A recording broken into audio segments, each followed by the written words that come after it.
Blue Cliff Record, case 63. The case. One day in Master Nansen's temple, two groups of monks were arguing over a cat. Nansen came across them, grabbed the cat and said, "If you can say one true word, I won't kill it." The monks were silent, and Nansen cut the cat in two. So that's the koan story. This story also appears as case 14 in the Gateless Gate. That was compiled about 100 years or so after the Blue Cliff Record, and it has a coda.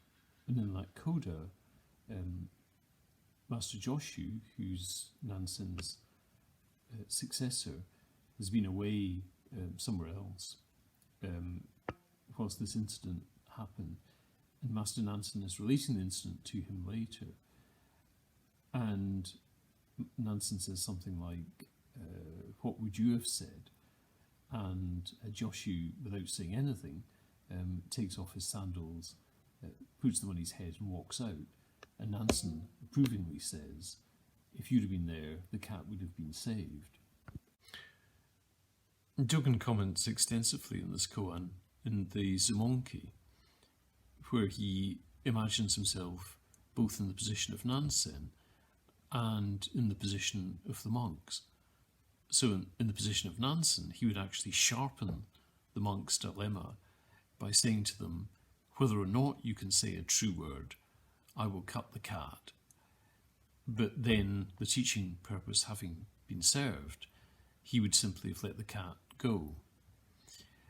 From the position of the monks, he would have challenged Nansen by saying, "You can cut the cat in two, but why don't you cut the cat in one?" And from this brilliant proposition, we can see why Dogen says that Nansen cuts the cat in two with a sword, because the other stories refer to a knife or just don't say how the cat was cut.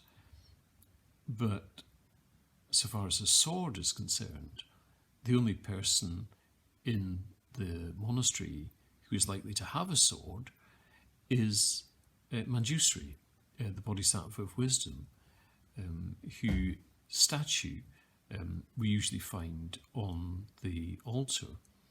So Manjusri on the altar is wielding the sword to cut delusion. But from Dogen's perspective, the cutting of delusion is the restoration of wholeness. And of course, Manjusri is mounted on a lion, a very big cat. But surely wisdom is about discrimination. Well, wisdom is something of a misnomer, because what is rendered as wisdom is actually prajna, pre-knowing, which is equivalent to hishiryo, before thinking or beyond thinking, that we were talking about the other day.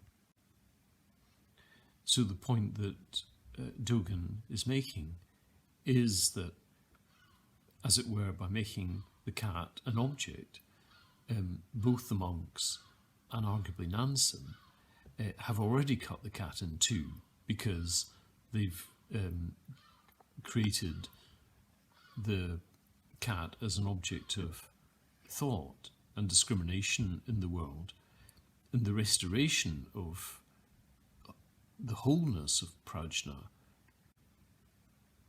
is what cuts the world and the cat into one.